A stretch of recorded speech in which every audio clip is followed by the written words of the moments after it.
Manx Radio Podcasts, powered by Shaw. Hello and welcome to the Women's Day podcast, a look back at some of our favourite moments from the past 5 days. And this week we've talked about the things putting women off going for potentially life-saving smear tests. We've got Crafty with the Manx Craft Guild, Creative with chocolate, and Joe spent a day with the police. No, not the band.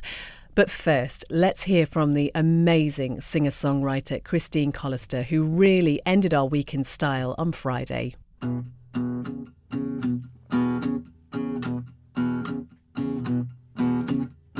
These men that I've been seeing, baby, put their soul upon the shelf. You know they could never love me when they can't even love themselves. But I need someone to love me, someone to really understand. Yeah, yeah, yeah. Who won't put himself above me? Who just love me like a man?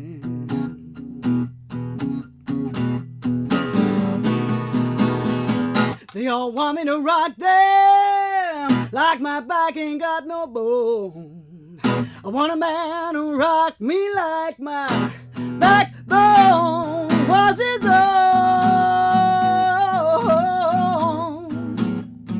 I know you can.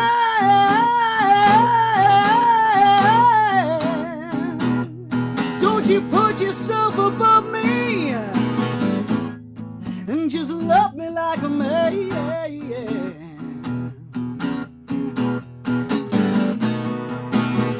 I come home sad and lonely, feel like I wanna cry. I want a man to hold me, not some fool to ask me why. And I need someone to love me. I know you can. I know you can. Don't you put yourself above me and just love me like a man.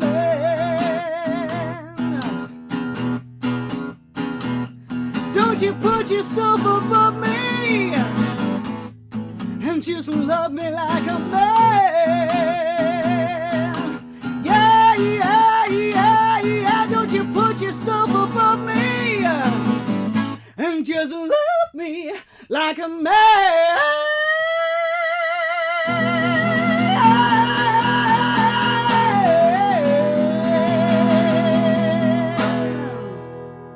So you start off in this industry, which is notoriously difficult, Christine. Yeah. Have you reached where you wanted to get to? No.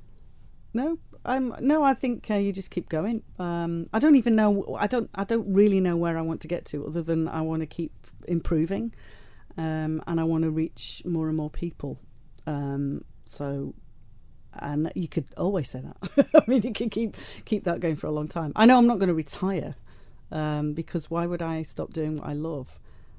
So I'm very, very lucky to have a talent that I recognise and I work at, and I've managed to circumnavigate the planet several times just because I can sing, which is really amazing. We had McClear on recently. We had an interview with them before they went off doing the same thing, going around the world doing their music. And I was asking them about Lorient and the experience of Lorient, which I think is just spectacular. And you were actually an artist that went out to Lorient as well, weren't you? And you had quite an experience out there. Yeah, I was it for the year I went. I don't think they had very many other people. They had a Manx artist and myself, and that was it. But it was the Isle of Man's turn the year I went. It was their 35th year. I don't know where they're at right now. And I got to sing the opening song every night at the Nuit de Magique in the local football stadium, and I sang Geirginair.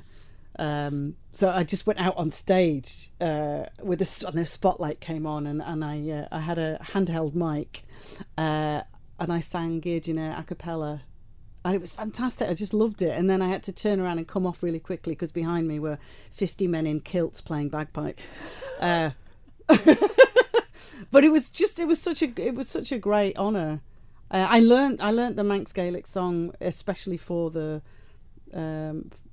festival, and I still sing it today.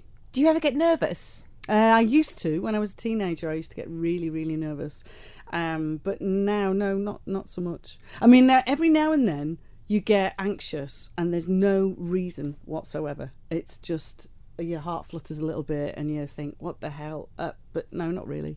What about the pressures of being in an industry where image is incredibly important? How have you dealt with that sort of side of things? I'm not entirely sure I have. Yeah, it's really hard, isn't it? Because I'm not a Barbie girl. I'm not obviously or classically, tall, leggy, blah de blah de blah. But I try to present myself really well. I worked in the folk world, even though I don't really sing folk songs as such.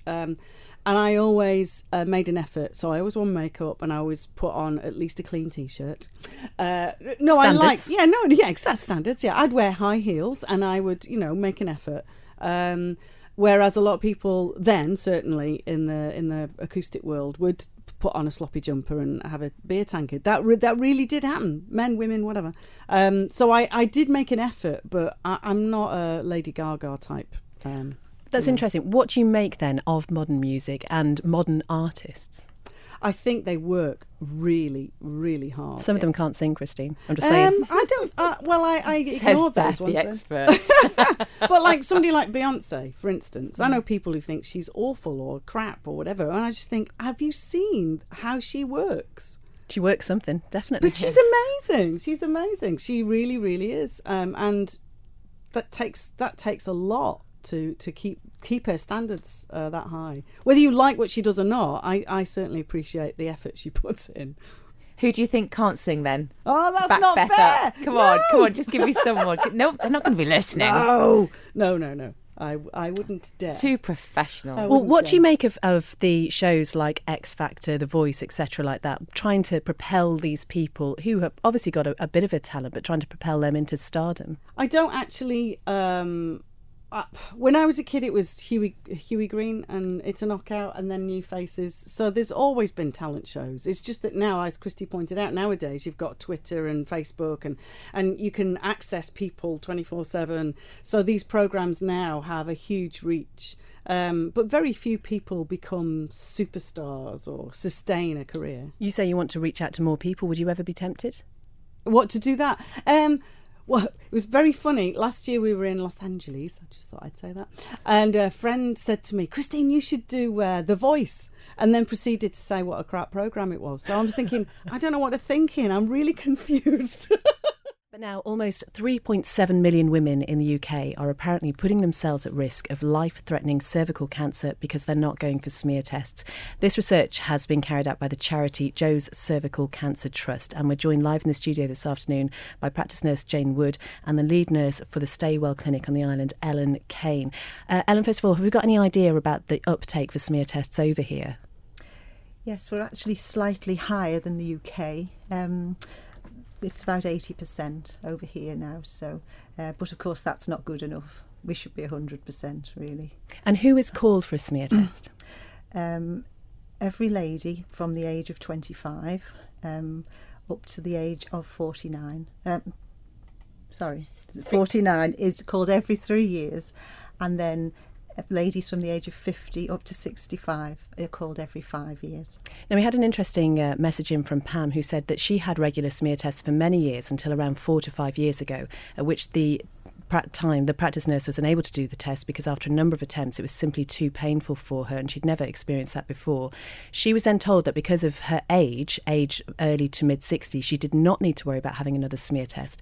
Pam says she was surprised, but because she'd had such discomfort, she hasn't had one since. But having had a chat with some friends, there was hopefully, she says, an exaggerated rumour that the medical profession took the view that, wait for it, women over the age of 60 were not considered to be sexually active and therefore didn't have to worry about it. No, that's not true. In fact, any woman is on the recall system until they're 65, but that doesn't mean to say they can't have a smear even after that age.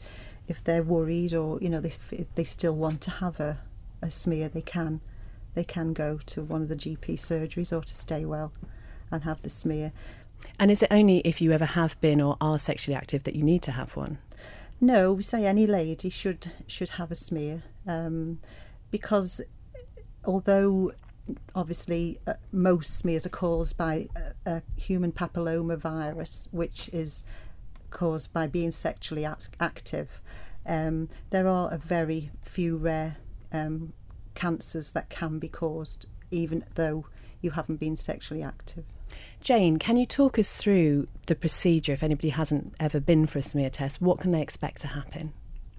It's only going to take 10 minutes, 15 minutes at the most. You can go into your GP surgery and have it done. I always say it's a good idea to wear a skirt because then you only just need to take off your nicks. We just put a little speculum inside you and look for your cervix.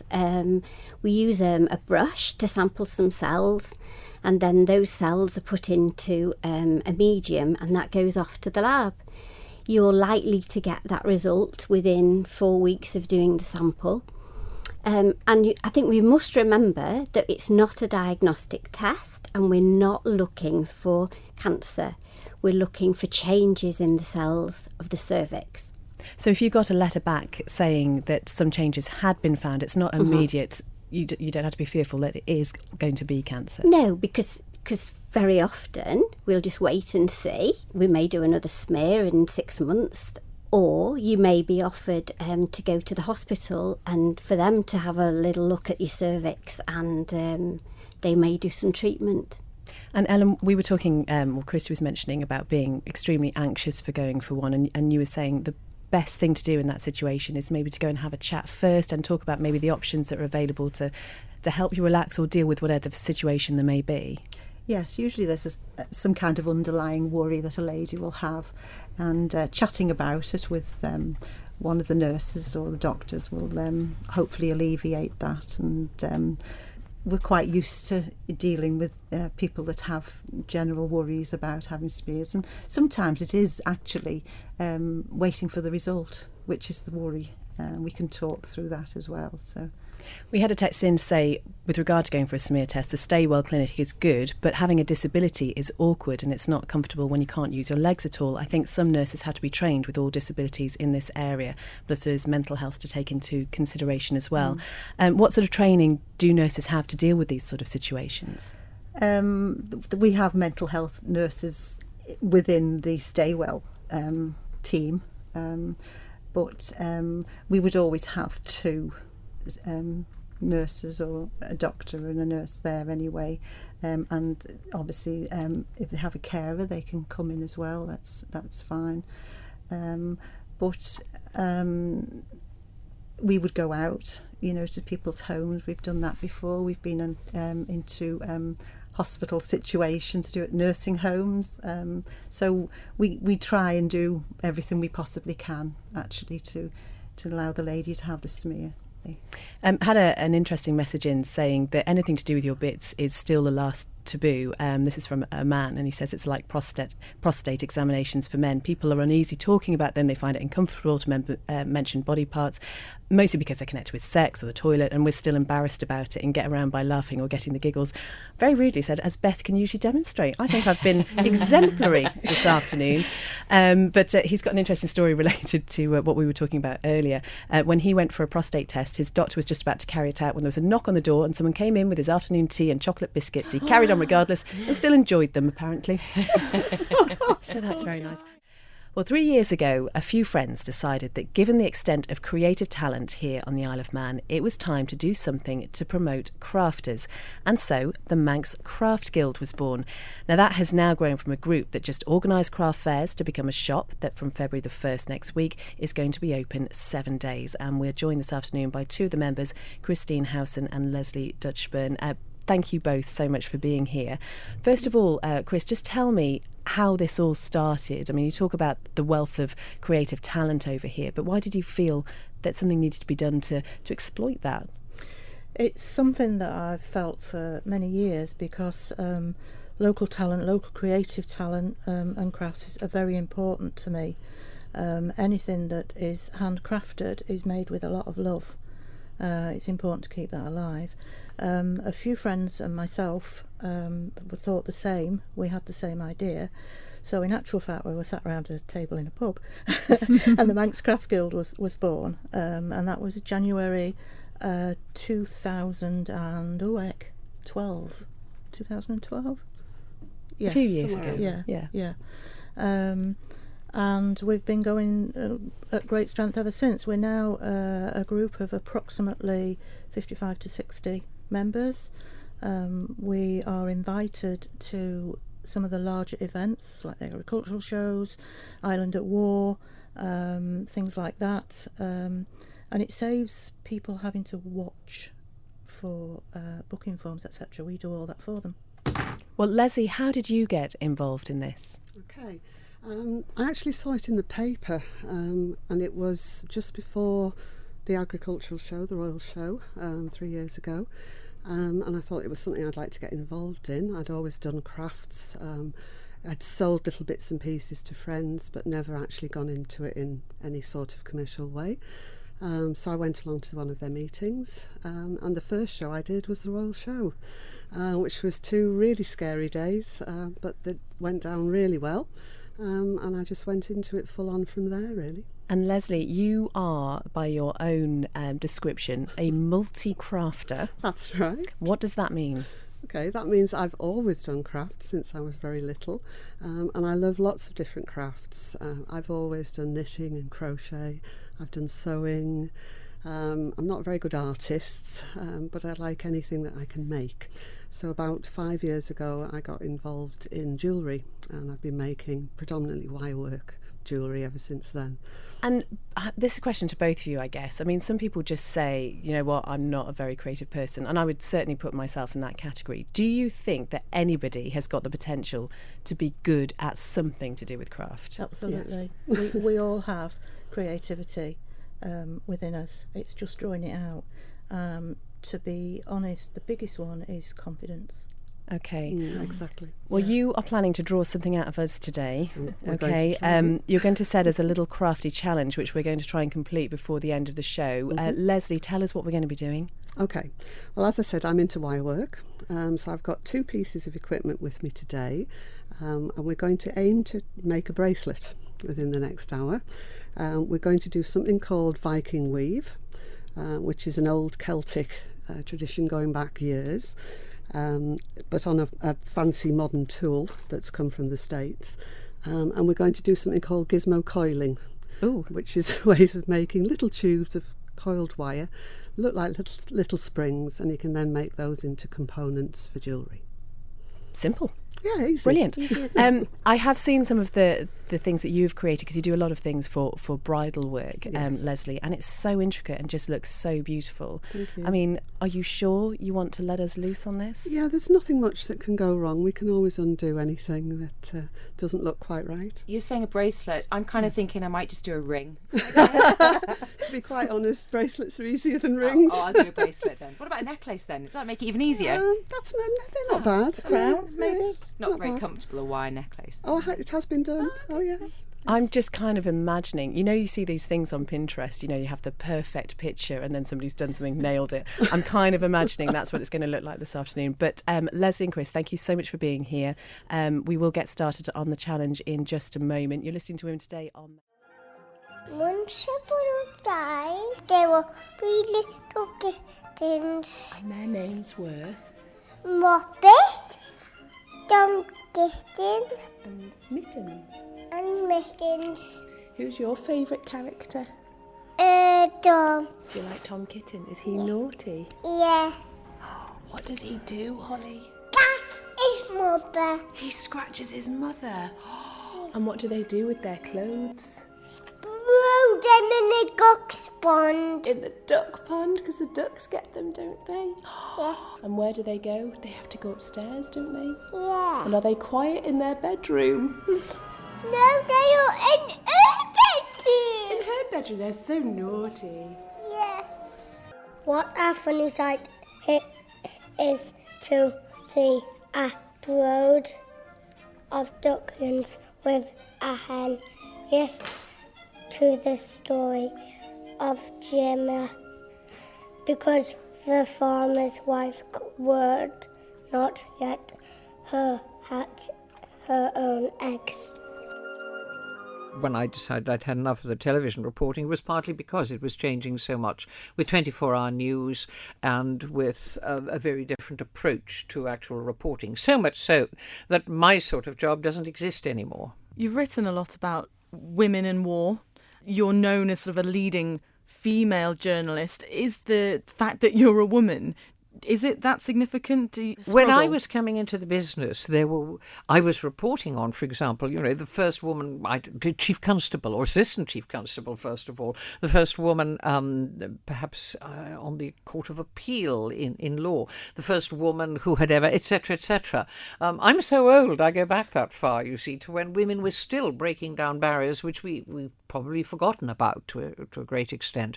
So I didn't see myself, in a role play in that way. All sorts of women were doing it at the time. I suppose it shows the progress that women have made then, the fact that it didn't really occur to you.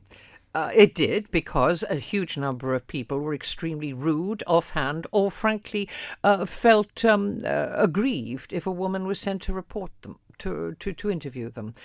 Time and again, people stared at me and then at the cameraman and the sound man, and they said, "Where's the reporter?" That happened a number of times. People were just dismissive of you. You were a girl.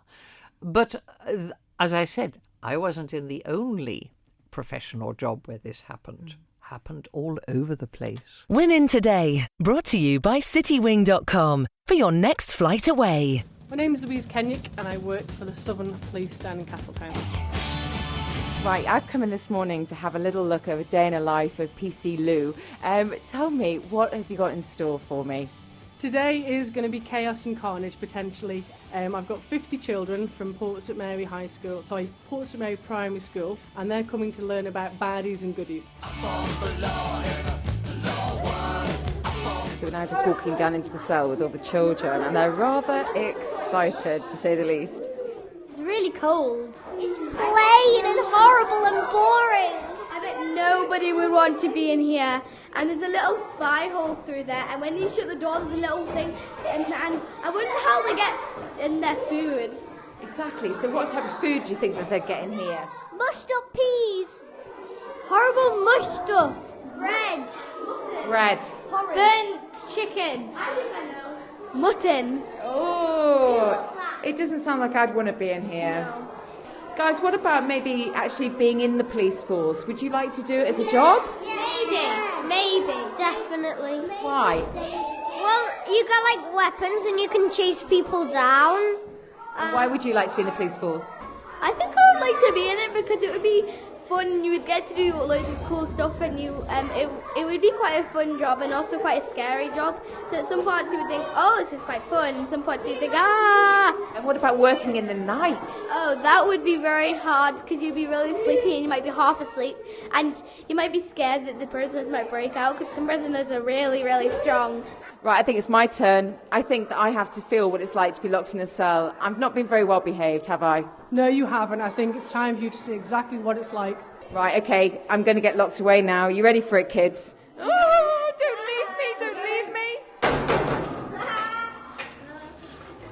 Oh, it's not good. Can you hear the children even find it funny? Oh, it's just not nice. Let me out of here, quick, horrible.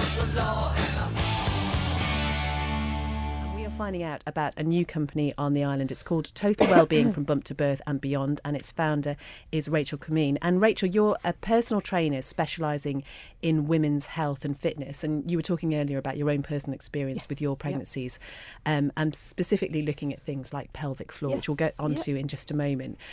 But I think it's fair to say, isn't it, that once you announce a pregnancy, you are bombarded with advice and guidance from professionals, from parents, from friends, from books about what you should and shouldn't be doing. Whatever happened to just getting on with it? I know. It's just so much information out there. It's so overwhelming for these mums, especially if it's their first. Everybody's just wants to be in there and giving you all their tips and advice, and which is it's lovely on one way. They just care about you and the concerns. But yes, it's very, very hard, especially in that last trimester, I think, when you are preparing for your birth, and you're just bombarded with all these horror stories that everybody just wants to tell you. So I kind of just have to let my ladies and just tell them that, you know, just try and just tell them that you don't want to hear them. You want to just try and keep as positive as you can, and yeah, so it is a hard time, pregnancy and definitely postnatal as well. There's so much information out there with regards to how to get back to what you used to be. Yeah, so it's a hard time for women, I think, yeah. So when you are pregnant, I mean, how important is it that you think about exercise at all? Because I'll be honest, it was possibly one of the last things on my mind. Yeah, that's it. That's absolutely fine. But I think lots of people nowadays are trying to keep themselves fit and healthy. And one of the reasons why I brought this to the island was because I didn't think there was anything out there for the ladies who were going to classes, were going to the gym, and then they found out they were pregnant and they did still want to keep fit. And there were a lot of them thinking, well, what can I do? What's safe for me? What's safe for my baby? I want to learn a bit more about everyone. As soon as you find out you're pregnant, you've got to work your pelvic floor. You've got to work your pelvic floor. It's one of those first things that anybody ever says to you. So again, we go through that. We go through strengthening your core. And not only strengthening but relaxing as well. It's really important to relax, not just strengthen. So that's why I launched it, really, and the response has been fantastic. So yeah, I have to say, one of the things that worries me slightly is that maybe pregnant women going into this thinking, oh, it's about how I'm going to lose weight after the birth. Yeah, that's what lots of people like to keep fit during pregnancy and to not put as much weight on, and that's great. Then it's better to try not to put too much weight on as possible and just put on the baby weight and the water and everything else comes with the pregnancy. But my goal isn't to help this person to lose that weight straight away. I've got a very holistic approach, and we heal the body from the inside out with nutritious food, with relaxation, with self-care. And your body will naturally go back to how it wants to. It might necessarily not go back to how it was before you had children, but it'll go to where it's most comfortable. And if you are exercising in the right way, if you are giving your body the nutrients that it needs, the vitamins, the minerals, the hydration, the rest, huge relaxation, self-care, a bit of just just to go to have your nails done or have your hair done or just go for a walk, that mentally as well. It's not just about physically how you look, it's mentally, it's emotionally. You're going to be so sleep deprived, and it can really take an effect on you mentally. So I'm just really wondering aware of that as well, where the hours are in the day to implement all of this, because absolutely what you're saying makes complete sense. But really, I think many people find that those early days are just getting through it. Go.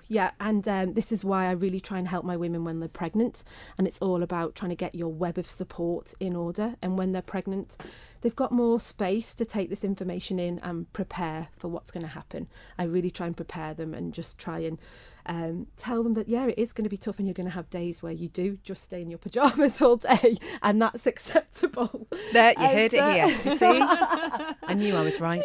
And I used to have days when I'd be sat on the couch and my partner would come home from work and he'd be like, "What have you done all day?" And I'm like, "I've just been sat here feeding your child all day." And so it's absolutely acceptable to do that. Don't feel like you have to be back to how you were 6 to 8 weeks after you've just had a baby. So I'm there to support them. And last trimester I try and give them this information, so then they can prepare for it. And speaking of having had the baby, then can the mums then bring the child with them to these classes? Because presumably, like you said, once you've had the child, that's it. You kind of fully I have baby, so they can bring them with them. So I do a mummy movement class. So again, it's outside, so you're getting that fresh air, come rain or shine, wrap up, and the baby can be in the pram. And we do some exercises that are right for the mum at their time in recovery. And there's something for everybody. So if you have just had your 6 to 8 week checkup and you've had the all clear, there's safe exercises for you to do to heal your core and your pelvic floor. And then I've got people who come who are 8 or 9 months postpartum, who are much stronger, and then they have different exercises to do. So it's all tailored to where you are in your recovery. Let's talk about some of the specific problems that some women do experience after birth. And talking about the core, first of all, and this is something that happened to me, is that my stomach muscles completely split. What can you do about that? Sorry, Christine. So when I know. Sorry. So when you're pregnant, your rectus abdominis, which is 6-pack muscle, has this line of collagen that runs down the middle, the linea alba, and yeah, it does stretch. It has to stretch to accommodate your growing baby. But usually Mother Nature's brilliant, and within 8 to 10 weeks it's usually come back together. Yes, it's going to be weak, but we can work that and make it stronger. But for some ladies it doesn't, and you're left with a gap. And that just, if we don't heal that, it can just affect everything really. It can really affect your pelvic floor. It can affect the load that you're carrying. You need to be able to heal this diastasis, this rectus abdominis muscle, and there are ways to do it, and it can be really simple. Simple exercises, core and pelvic floor exercises, very much about breathing, posture and alignment. I take a real holistic global look at it. It's not just the core, there's a lot of other things that are going on. Lots of stuck tissue that we might have to release that's holding you in. No, I know Sarah's pulling a face, I think. It sounds worse than it is, but no, it's just a few simple steps. And I do offer a programme for women who want to work just one-on-one with me over a 6-week period, and I will help them get stronger through their core and their pelvic floor, and then it means that they can move on to other exercises once we've healed. And is there a point where it's too late to have done that? I mean, do you have to do this? No, it's never, ever, ever too late. No, never too late. I would prefer to work with women as soon as I could, really, to help. Yeah. 8 minutes to 3 now. I've been talking about your favourite childhood books. The Midnight Folk and its sequel, A Box of Delights, says Howard, both magical. The Moomins series of books. Oh, do you know, I don't remember reading the Moomins, actually, but I did watch them on television. Yeah, I watched them, but funnily enough, over Christmas, they brought out the very first Moomin book again. It's been re-released, and my housemate's a massive Moomin fan, and she bought it and has read it about 3 times already. Mama Moomin. Green Eggs and Ham, which I do not like. Sam I Am. Dr. Seuss. Dr. Seuss has great quotes. I'll tell you one now because it's fab. Today you are you that is truer than true. There is no one alive who is youer than you. Isn't that ace? Brilliant. Buttons and Mac by Ursula Horehane. Don't know. No, haven't heard that one. The Water Baby, says Peter. That's his favourite childhood book. And Pete says, I read Manx Mouse to my son when he was about 8. He's now nearly 33. I don't know who enjoyed it more, me reading it to him or him having it read to him. Oh. Keep your thoughts coming in. We've got time for a few more, maybe before the end of the show. After 3 o'clock, Alex in the afternoon. Hello. We have been decorating chocolate hearts here. We're doing it for the Children's Centre. How thrilled they have been for us to be involved. So we've all had a go. You have them there in front of you, and you have to choose which one you think is the best. Oh, no. And can I just point out at this point that you can have mine when I'm finished with the show today. Bribery. I'm just saying. Bribery. Oh, well, in third place, Joe, obviously. I mean, look at the state of that, Joe. I mean, there's no effort at all. It's simple. Yes, Joe. Come on, no pressure. No pressure. Beth, between you and me. I No know. pressure. Beth is a mess. I know, but she's my best mate. Christy's new, so we need to keep her. Okay, let's hurry this along. I don't want no sympathy vote. Well, in that case, it's concluded. Brilliant, I win. No, I have to say, in fairness, Christy has got a better design. Right, thanks very much, Alex. You'll be back tomorrow, will you? Great, can't wait. I was going to give you my chocolate heart, and now I'm not. Oh, I'm certainly not. And I'm not making you any more cups of tea either, Alex Brindley. It's okay, Christy makes me more than you do. Is that why I won? There you go. There you go. Hey, that's it. Oh, I think I managed to offend all 3 of you this afternoon. My chocolate heart's got less calories on it too, because I haven't got enough icing on it. And that works for January. Less is more. Nice try, Joe. Thank you so much for downloading this podcast. And if you'd like to take part in any of our discussions, do join us every weekday just after 2 o'clock. You can always text into the studio. You can follow us on the Women Today Facebook page, or on Twitter. It's @ML Women Today. And if you've missed any of the shows and you'd like to catch up, you can do that on demand at manxradio.com. Until next time, goodbye. Don't sit in the slow lane. Join the fast lane right now with Shaw's all-new Superfast Plus broadband. Enjoy more bandwidth, amazing speeds and the best value on the island from just £23.95 per month. So don't be left behind. Get a piece of the high-speed action with Superfast Plus broadband from Shaw. For details, visit our stores in Douglas, Ramsey and Port Erin, or click shaw.com. Love being Shaw. Terms and conditions apply.